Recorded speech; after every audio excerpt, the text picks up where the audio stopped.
आधी रात का पहर था। चारों तरफ घना जंगल। एक लड़की डरी सहमी सी अंधेरे के बीच खड़ी थी। ये मैं कहाँ आ गई? क्या मैं सही जगह हूँ? वो इधर उधर देख रही थी, लेकिन घने जंगल के अलावा कुछ भी नजर नहीं आ रहा था। तभी उसे एक आवाज सुनाई दी। यह आवाज सुनकर वो अचानक से डर गई और झाड़ियों के बीच जा छिपी। उसने देखा कि चार आदमी कंधे पर एक ताबूत उठाए आगे बढ़ रहे हैं और उन्हें पहचानते ही वो बेहद डर गए। हे काली दुनिया की देवी, मुझे बचा लीजिए। वो चारों उस लड़की के जितना करीब आ रहे थे। उसके दिल में खौफ और भी ज्यादा बढ़ता जा रहा था। वो उस तक पहुंचने ही वाले थे, तभी अचानक उसे झटका लगा। अरे उठ दमयंती बेटी, क्या हो गया तुझे? वो नींद से जागी। उसने देखा कि उसकी माँ उसे जगा रही थी और वो पूरी तरह से पसीनों से भीगी थी। हाँ, हे भगवान, शुक्र है सपना ही था। ये रोजाना सोते समय क्या हो जाता है तुझे? पता नहीं माँ, क्यों रोज रोज एक ही सपना आता है, पता नहीं क्यों। दमयंती बिस्तर से उठी और फिर उसने अपने माँ बाप के साथ नाश्ता किया। उसके पिता एक किसान थे और खेती करके ही वो अपने और अपने परिवार का घर चलाते थे। एक शाम उसके पिता खेतों से वापस नहीं लौटे और शाम हो चली थी। ये कहाँ रह गए? मुझे बहुत चिंता हो रही है इनकी। माँ, मैं पिताजी को देखकर आती हूँ। अच्छा ठीक है बेटी, चल मैं भी तेरे साथ चलती हूँ। नहीं माँ, मैं चली जाऊंगी। आपके घुटनों में पहले ही दर्द है, आप यहीं आराम कीजिए। संभल के जाना बेटी। दमयंती अपने पिता को ढूंढने के लिए घर से निकली और खेतों की तरफ चली गई। वो खेतों में पहुंची तो सुनसान रास्ता और घना अंधेरा देखकर उसे डर लगने लगा। हे भगवान, रात में तो ये इलाका कितना डरावना लग रहा है। वो तेज तेज कदमों के साथ आगे बढ़ रही थी। दमयंती, उसे एक आवाज सुनाई दी। कौन कौन है? दमयंती, मेरे पास चली आओ, तुम अभी इस दुनिया के योग्य नहीं हो। ये आवाज सुनकर दमयंती बेहद डर गई। हे भगवान, मुझे ये आवाज बार बार क्यों सुनाई देती है? तभी उसे कुछ ही दूरी पर एक बड़े से पेड़ के नीचे एक आकृति दिखाई दी। कौन है? चली आओ दमयंती, तुम इस दुनिया के योग्य नहीं हो। ये देखकर उसके माथे पर पसीने आ गए और वो डरकर वापस से घर की तरफ भागी। लेकिन उसके कानों में बार बार वही आवाज आ रही थी, चली आओ दमयंती, तुम इस दुनिया के योग्य नहीं हो। दमयंती, मेरे पास चली आओ, तुम अभी इस दुनिया के योग्य नहीं हो। और लंबी लंबी सांसें लेने लगी।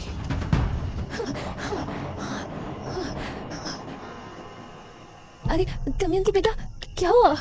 माँ, माँ। दमयंती अपनी माँ से लिपट गई। तभी उसके पिता बोले, बस नाटक शुरू, क्यों गई थी तू खेतों में, बता मुझे। पिताजी, मैं तो आपको देखने गई थी। तू चुप कर, बता मुझे, तुझे बस बाहर जाने का बहाना चाहिए। नहीं होगी आपने किसी प्रेमी से मिलने? नहीं जी, क्या आपको ही देखने गई थी, ये आप क्या कह रहे हैं? तो चुप कर, तूने ही पैदा किया है इसको। अगर बेटा पैदा करती तो मेरा काम में हाथ बटाता, इसकी तरह मुसीबत नहीं पैदा करता। दमयंती अपने पिता के स्वभाव से बहुत दुखी थे। दिन में बाप के ताने और रात में उसे रोजाना वही सपना आता था, जिसमें चार लोग कंधे पर ताबूत उठाए घूम रहे होते थे। दिन और रात उसे कभी सुकून नहीं था। उसी समय गांव में भी अजीब सी घटनाएं घटने लगी थी। एक आदमी मोहन नगर से घर को लौट रहा था। आज तो कितने दिनों बाद बीवी से मिलूंगा, आज की रात बहुत खूबसूरत होगी। नौजवान, जरा इधर देखो। यह आवाज सुनते ही मोहन ने पीछे पलट कर देखा। उसने पाया कि पीछे भड़कीले कपड़े पहने एक लड़की खड़ी है। गोरा मखमली बदन, काले घने बाल, वो कोई अप्सरा लग रही थी। उसके चेहरे पर नकाब लगा था। इसके बावजूद उसकी नीली आंखें मोहन के दिल पर किसी तेज खंजर से ही गहरा हमला कर रही थी। कौन हो तुम? मेरे करीब आओ मोहन, अपनी पत्नी को भूल जाओगे। ये सुनकर मोहन के चेहरे पर मुस्कान छलक आई। और वो भागकर झट से उस लड़की के गले लग गया। वो उसकी कोमल कमर पर हाथ फेर रहा था। तभी उस लड़की ने भी उसे कसकर गले लगा लिया। तभी मोहन को उसके शरीर की गर्मी महसूस हुई। "ओह, तुम इतनी गर्म कैसे हो रही हो?" ये कहते हुए वो उससे अलग हुआ। तो अब उस लड़की की आंखें लाल चमक रही थी। ये देखकर मोहन का दिल दहल उठा और उसकी चीख जंगल में गूंज कर रह गई। "आह!"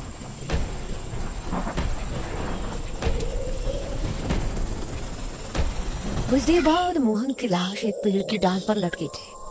उसका शरीर पूरी तरह से पीला पड़ा था। गांव के लोग इन घटनाओं से परेशान थे और दमयंती के साथ अभी भी उसके पिता की तरफ से बुरा व्यवहार चल रहा था। इसी तरह उसकी उम्र 25 साल हो गई थी और अब उसकी माँ को उसके विवाह की चिंता होने लगी थी। "हमारी दमयंती विवाह की योग्य हो गई है जी, हमें लड़का देखना शुरू कर देना चाहिए।" "क्या मतलब है तेरा? लड़का देखना शुरू कर देना चाहिए? क्या तेरे पास दान दहेज है उसे देने के लिए?" "अरे हमारा जो कुछ भी है उसी का तो है। कौन सा अपना बेटा है जो आपको उस संपत्ति उसके नाम करनी है?" "मैंने सोच लिया है, मैं उसका विवाह जमींदार से करवा दूंगा।" "ये आप क्या कह रहे हैं? जमींदार तो आपकी उम्र का है, आप हमारी पुत्री का विवाह उससे कैसे करवा सकते हैं?" ये सब दमयंती अपने कमरे से सुन रही थी और मन ही मन वो अपने आप को कोस रही थी। "मैंने उससे बात कर ली है, वो विवाह भी करेगा और हमें 50,000 स्वर्ण मुद्राएं भी देगा।" "क्या आपने अपनी पुत्री का सौदा कर लिया? 5,000 मुद्राओं के लिए आप उसको बेच देंगे?" ये सुनकर दमयंती के पैरों तले जमीन निकल गई और वो उसी रात को अपने माता पिता के सोने के बाद घर से भाग निकली। कहते हैं इंसान का सबसे बड़ा दुश्मन उसका अकेलापन होता है, जो अब उसके साथ था। जिन अंधेरों से उसे डर लगता था, अब वो उसका सामना कर रही थी। वह जंगल में एक पुराने से झोपड़े में रहने लगी, लेकिन अभी भी वो आवाजें उसका पीछा नहीं छोड़ रही थी। "तुमको अभी तक कुछ समझ नहीं आया। आखिर कब तक तुम इस तरह जियोगी? तुम इस दुनिया के योग्य नहीं हो दमयंती। आ जाओ, मेरे पास चली आओ।" उसे महसूस हुआ कि कोई उसकी झोपड़ी के बाहर भटक रहा है। तो उसका डर और ज्यादा बढ़ गया। वो कोने में सिमट कर बैठ गई पर कांपने लगी। लेकिन वो आवाज और कदमों की आहट उसे बार बार सुनाई दे रही थी। इसी तरह उसकी रात निकल गई। "मैं यहाँ नहीं रह सकती, मुझे इंसानों के बीच ही रहना होगा, वहीं मैं सुरक्षित हूँ।" इसी सोच के साथ दमयंती उस समय विजयनगर के राजा भीम सिंह के यहाँ हाजिर हुई। उसे देखकर महाराज के मन में अजीब भावनाएं उत्पन्न होने लगी। "सुंदरी, कौन हो तुम?" दमयंती ने महाराज को अपनी पूरी जीवन गाथा सुनाई। जिसे सुनकर महाराज को बहुत आश्चर्य हुआ। "दमयंती, हमें बहुत अफसोस है कि आपके साथ इतना कुछ हुआ, सिर्फ इस वजह से कि आप कन्या है। इतना कुछ होने के बाद भी आपने कोई गलत कदम नहीं उठाया। हम आपकी सराहना करते हैं और आपको अपने महल में रहने का प्रस्ताव रखते हैं।" ये सुनकर दमयंती बहुत खुश हुई। "महाराज की जय हो, महाराज भीम सिंह की जय हो।" दमयंती को महाराज ने एक कक्ष दे दिया और वो उसमें आकर बहुत खुशी थे। "कितने न्यायप्रिय राजा है भीम सिंह। जहाँ हमारे पिता ने हमें उनके घर में बोझ समझा, वहीं महाराज ने मुझे अपने इतने बड़े महल में जगह दे दी।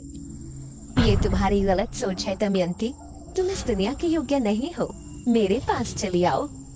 यह आवाज सुनकर दमयंती ने अपने कानों पर हाथ रख लिया। नहीं। तभी उसके दरवाजे पर दस्तक हुई। "दमयंती जी!" उसने उठकर दरवाजा खोला तो एक सिपाही सामने खड़ा था। "दमयंती, तुमको महाराज ने बुलाया है।" "क्या महाराज ने हमें बुलाया है इतनी रात में?" "जी, जल्दी चलिए वरना वो क्रोधित हो जाएंगे।" ये सुनकर दमयंती उस सिपाही के साथ कक्ष से निकली और महाराज के कक्ष में पहुंची, जहाँ महाराज मदिरा पान कर रहे थे। "आओ दमयंती, आओ, बैठो।" ये सुन दमयंती उनके सामने जाकर बैठ गई। "दमयंती, हमने तुमसे ज्यादा खूबसूरत कन्या अपने पूरे जीवन काल में नहीं देखी।" "महाराज, हमने भी आपके जैसा कोमल हृदय पुरुष अपने जीवन काल में नहीं देखा।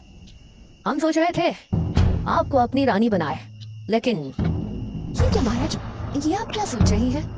"अगर आपकी जाति ऊंच होती तो हम आपको रानी बना लेते।" "महाराज, मैं आपकी दासी बनके ही खुश हूँ, मुझे रानी बनने का कोई लोभ नहीं।" अवश्य, आप हमारी